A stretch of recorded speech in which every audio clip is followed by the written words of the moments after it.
마태복음 27장 1절로 10절입니다.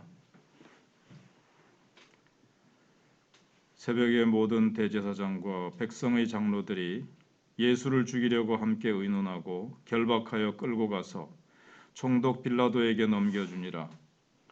그때에 예수를 판 유다가 그의 정죄됨을 보고 스스로 뉘우쳐 그 은 30을 대제사장들과 장로들에게 도로 갖다 주며 이르되 내가 무죄한 피를 팔고 죄를 범하였도다 하니 그들이 이르되 그것이 우리에게 무슨 상관이냐 내가 당하라 하거늘 유다가 은을 성소에 던져놓고 물러가서 스스로 목매어 죽은지라.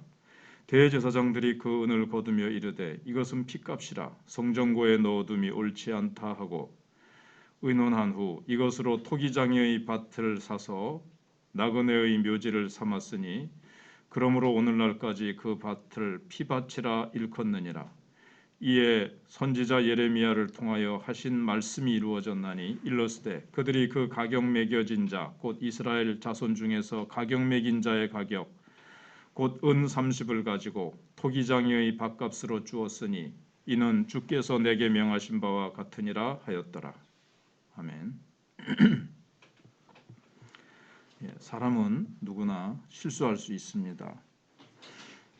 하지만 중대한 실수를 했다고 해서 모든 기회가 사라지는 것은 아닙니다.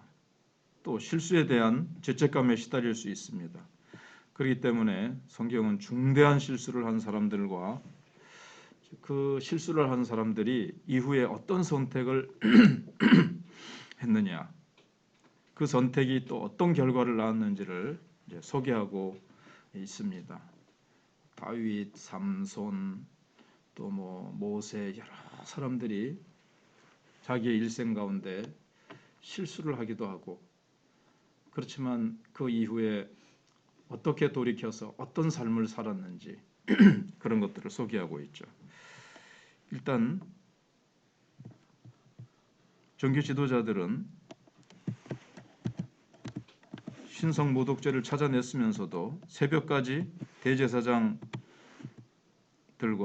또 장로들은 예수를 죽일 방법을 또 모의를 했습니다. 죄는 찾아냈지만 자기네들에게는 사용권이 없거든요. 그리고 또 한 가지 이제 이유도 있는데 로마 총독 그래서 빌라도에게 신성 모독죄로 넘깁니다. 그렇지만 빌라도에게는 이 종교적인 죄목이 사형을 선고할 만큼 심각한 일이 아니었습니다. 정치적인 문제로 넘어왔으면 그 문제를 자기가 잘 신경을 써서 처리를 해야 되지만 종교적인 문제니까 자기는 큰 관심이 없었던 겁니다. 그렇지만 유대 지도자들은 총독의 손에 죽은 자로 만들고 싶은 겁니다. 그리고 십자가형을 받아서 예수님을 죽게 만들고 싶은 겁니다. 그래야 예수님이 하나님의 저주를 받은 자로 만들고 싶은 거죠. 이제 그래야 백성들이 예수님을 따르던 백성들이 하나님의 저주를 받아서 죽은 자니까 저 자는 우리가 따를 자가 아니었구나 이렇게 만들고 싶었던 겁니다. 그리고 빌라도의 손에 죽으면 자기네들이 손 안 대고 자기네들의 책임도 좀 면하려고 했던 겁니다. 자기네들이 직접 죽이면 예수님을 따르던 세력들이 얼마나 반발을 하겠습니까? 그래서 빌라도에게 이제 책임을 떠넘기려고 또 십자가형을 받게 해가지고 예수님에 대한 기대감 이런 것들을 떨어뜨리려고 그렇게 이제 모의를 한 겁니다. 그들이 지은 죄는 실로 큽니다. 하나님의 아들을 죄 없는 그분을 이렇게 죄를 뒤집어 씌우고 아주 강교한 사악한 방법과 또 죄목을 가지고 예수님을 이렇게 희생시키는 죄가 얼마나 큽니까? 그러나 지금 종교 지도자들은 망설임도 없고 마음에 부담을 느끼고 갈등을 느끼면서 하는 모습이 전혀 안 보이고 너무나도 태연하게 이런 죄를 짓고 있는 것을 볼 때 이들이 얼마나 마귀에게 사로잡혔고 얼마나 이들의 마음이 강팍해져 있고 죄에 사로잡힌 어두움의 자식들인가를 알 수가 있습니다. 종교 지도자들이 타락하면 얼마나 무서운 자리까지 갈 수 있는가도 볼 수가 있죠. 근데 이제 오늘 또 본문에 보면 유다는 뉘우칩니다. 물론 하나님의 아들인 줄 깊이 모르고 했다고 뉘우친 것은 아닐 겁니다. 근데 예수님이 죽음에 이를 만큼 큰 죄인은 아닌 것을 이제 누구보다도 더 잘 알고 있었는데 자기 생각과 달리 종교 지도자들은 예수님을 죽이려 한다는 것을 알았기 때문일 것입니다.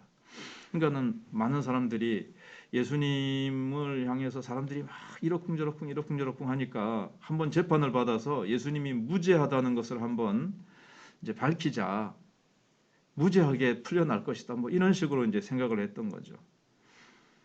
근데 종교 지도자들이 예수님을 죽이려고 한다는 것을 이제 알고는 예수님께는 그 정도의 죄가 있는 것은 아니다라는 것을 알고 상황을 돌리려고 했습니다. 그러나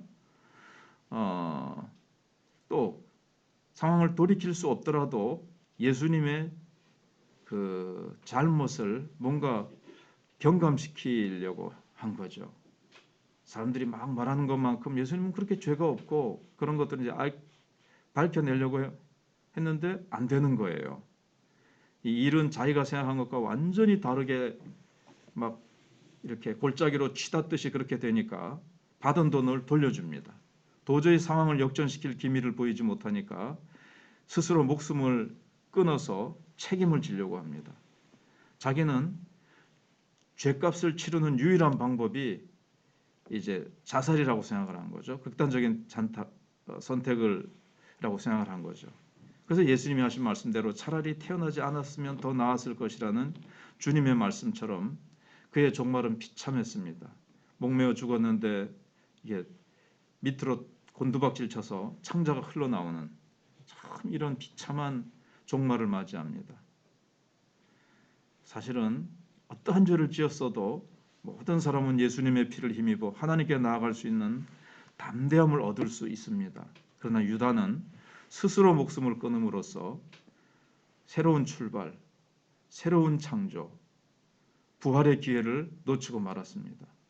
사실 우리가 잘 아는 대로 베드로와 유다는 둘 다 예수님을 배반하고 한 사람은 부인했죠. 둘 다 후회했지만 그러나 한 사람은 교회사에 큰 자취를 남겼고 다른 한 사람은 큰 오명을 남겼습니다. 베드로는 하나님 앞에서 자신의 연약함을 인정하고 정말 자신이 무너지면서 그러나 회개했죠. 그러나 유다는 나약하게 무너지기를 거절했습니다. 약한 베드로는 자신의 약함을 인정하면서 철저하게 회개하면서 주님의 은총으로 일어났지만 악한 유다는 스스로 자신을 망가뜨려서 일어날 수 없도록 자기가 만든 겁니다. 주님이 회복시킬 수 있는 기회를 스스로 박탈해버리고 스스로 정말 멸망의 길로 가고 말았죠. 그리고 이제 종교 지도자들을 다시 보면 괴로워하는 가룟 유다 은을 갖고 와가지고 내가 죄 없는 자를 팔았다. 이 돈을 다시 돌려준다. 그런데 전혀 종교 지도자들인데도 동정하지 않고 외면합니다. 네가 지은 죄니까 네가 감당해라. 우리하고 무슨 상관이냐는 식으로 책임을 회피를 합니다. 그렇지만 사실은 같이 모의했고 그 가룟 유다가 하는 일의 대가로 그 돈을 줬기 때문에 그 돈하고 상관이 사실 없습니까? 예. 자기네들도 그 죄에 대해서 공범자죠. 그런데도 가룟 유다에게 전부 다 책임을 뒤집어 씌우고 예수님의 무죄함을 그들은 정말 알면서도 함께 공모해서 공범자가 됐는데 유다에게만 무죄한 피를 흘린 죄를 떠넘긴 겁니다. 그래서 유다가 성소에 안 받으니까 그걸 갖다가 이제 성소에다 던진 그 삼시 그걸 가지고 나그네를 위한 묘지를 조성했습니다. 이게 이제 구약의 예언을 성취시켰고, 또 그들 역시 하나님의 목자의 가치를 고작 30에 매겨버린 조상들의 길을 따라가고 말았습니다. 그래서 우리는 뉘우침과 회개가 다르다는 걸 알고 있습니다.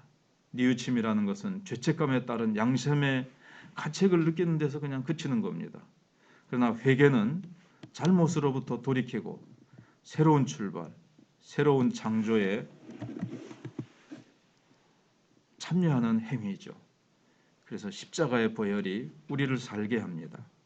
그 보혈의 은총이 뻔뻔한 것 같지만 우리를 살게 합니다.